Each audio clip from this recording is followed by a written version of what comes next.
বন্ধু বান্ধৱীসকল, মই প্ৰণালীয়ে স্বাগতম জনাইছোঁ মোৰ এটা নতুন ভিডিঅ'লৈ। আজি অকণমান সাজি কাচি আছোঁ। আজি আচলতে আমাৰ কাৰণে এটা বিশেষ দিন আৰু ভিডিঅ' বনাবলৈ মনটো নাছিল, তথাপিও স্মৃতি হিচাপে এই দিনটো আমাৰ মাজত থাকি যাব, সেইকাৰণে মই ভিডিঅ'টো আৰম্ভ কৰিলোঁ। নাজানো আপোনালোকক কিমান কি দেখাব পাৰিম, দেখাবলগীয়া তেনেকৈ একো নাই, তথাপিও আমাৰ নীতি নিয়মখিনিকে দেখাম। মানে আমাৰ বৰমা আমাৰ মাজৰ পৰা অলপ দিনৰ আগতে হঠাৎ নোহোৱা হ'ল। তেওঁ আজি শ্ৰাদ্ধ আছে আৰু বৰমাই খুব বেছি ভাল পাইছিল এইবোৰ হৰিনাম, বিয়ানাম, এইবোৰ সকলোবোৰ বৰমাই খুব ধুনীয়াকৈ জানিছিল। বৰমা মানে সকলো ফালে এক্সপাৰ্ট আছিল। খানা বনোৱাই হওক বা বিয়ানামেই হওক, বিহুনামেই হওক, হৰিনামেই হওক, তেওঁ মোক যেতিয়াই মই আহোঁ তেতিয়াই কৈছিল যে মোৰ এইবোৰ মই গোৱা গানবোৰ, মই গোৱা নামবোৰ তুলি থবিচোন, মই মৰিলে কেতিয়াবা শুনিবলৈ পাবি। সেই কথাটো আচলতে আজি মোৰ বহুত বেছি বেয়া লাগিছে। সেই কথাটোৰ কাৰণে মই ভিডিঅ'টো আৰম্ভ কৰিলোঁ। মই নোৱাৰিলোঁ সাঁচি ৰাখিবলৈ। মই ভবাই নাছিলোঁ বৰমা যে ইমান সোনকালে আমাৰ মাজৰ পৰা গুচি যাব বুলি। আৰু মই আহোঁ সদায় বৰমাক মাত এষাৰ লগাই গুচি যাওঁ, নোৱাৰোঁ, মই ভিডিঅ' কৰিবলৈ টাইমেই নিমিলে, তেনেকৈ থাকি গ'ল। আৰু সেইটো দুখ সদায় মোৰ মনত থাকি যাব। সেইকাৰণে ভাবিলোঁ আজি বৰমাৰ শ্ৰাদ্ধৰ দিনাখন মানে অকণমান স্মৃতি ধৰি ৰাখোঁ বুলি মই ভিডিঅ'টো আৰম্ভ কৰিছোঁ। কিমান কি পাৰোঁ দেখাবলৈ চেষ্টা কৰিম। মই এতিয়া বৰমাৰ ফটোখনৰ আগত এনেকৈ ধূপ এডাল জ্বলাইছোঁ আৰু বৰমাৰ আত্মাৰ চিৰশান্তি লাভ কৰক তাৰ কামনা কৰিছোঁ। বৰমা য'তেই থাকক তোৰ পৰাই আমাক আশীৰ্বাদ কৰি থাকিব, সেইটোৱে আমাৰ প্ৰাৰ্থনা। আমাক সকলোকে যাতে আশীৰ্বাদ কৰে, তাইও যাতে আত্মাই চিৰশান্তি লাভ কৰে।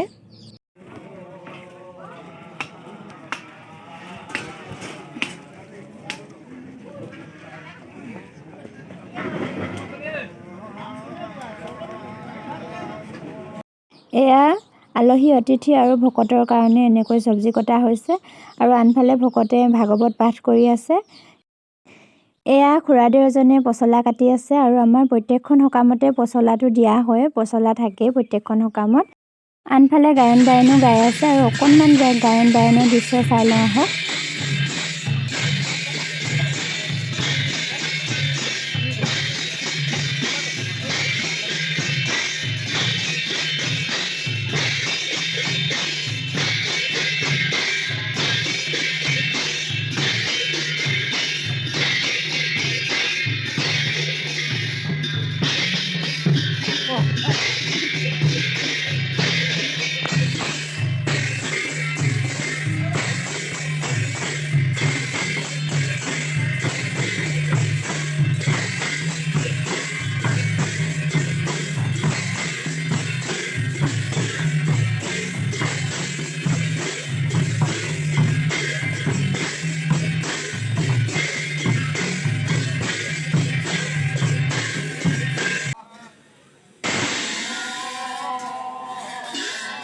ইয়াত আপোনালোকে ভালদৰে মন কৰিলে দেখিব যে সকলোৱে বগা পাগুৰি মাৰি আছে, কিন্তু মাত্ৰ এজনেহে ৰঙা পাগুৰি মাৰিছে। মূৰত মৰাখন আচলতে পাগুৰি বুলি কয় আৰু মূৰত ৰঙা পাগুৰি মৰাজনে হৈছে শিৰোমণি গামবুৱা। আৰু যেনেকৈ শংকৰ আমাৰ শিৰোমণি বুলি কোৱা হয়, শংকৰদেৱে যেনেকৈ সকলোবোৰ জানিছিল, এই ৰঙা পাগুৰি মৰা ভকতজনেও সকলোবিলাক জানে আৰু সেইকাৰণে তেওঁক শিৰোমণি গামবুৱা বুলি কোৱা হয়। আৰু এই সাধাৰণ কথাবোৰ আমি জনাটো উচিত বুলি মই ভাবোঁ আচলতে, সেইকাৰণে এই কথাখিনি মাজতে ক'লোঁ। এয়া ভকতক জলপান দিয়া হৈছে আৰু কলপতোৱা ডোঙত ভকতক জলপান দিয়া হয়। আচলতে আমি যিমান যান্ত্ৰিকতাৰ মাজত থাকিলেও, যিমান আধুনিক হ'লেও এই পৰম্পৰাবোৰ আমি সদায় জীয়াই ৰাখিব লাগিব। এনেকৈ যেতিয়া সকামত কলপতোৱাৰ ডোঙত জলপান দিয়া হয়, সেই জলপানৰ সোৱাদেই সুকীয়া আচলতে। এইবোৰে আমাৰ সংস্কৃতি, এইবোৰে আমাৰ পৰম্পৰা, এইবিলাকৰ সোৱাদ আমি কেতিয়াও পাহৰিব নোৱাৰোঁ। এতিয়া আমিও জলপান খাবলৈ লৈছোঁ আৰু এয়া মোৰ ডোংটো কল, ৰসগোল্লা আৰু চিৰা, দৈ তেনেকৈ লোৱা হৈছে। আমাৰ ঘৰৰ সকলোৱে আমি এতিয়া খাব লৈছোঁ। এতিয়া প্ৰসাদ বিতৰণ কৰা হৈছে আৰু এইফালে ভকত গোপিনী সকলোকে। এয়া একেবাৰে অন্তিম পৰ্যায় পাইছেহি, সকাম প্ৰায় ভাগিবলৈ হ'ল। এতিয়া ভকতে ভোজন গ্ৰহণ কৰাৰ পাছতে শেষ হ'ব আৰু সমাপ্ত হ'ব।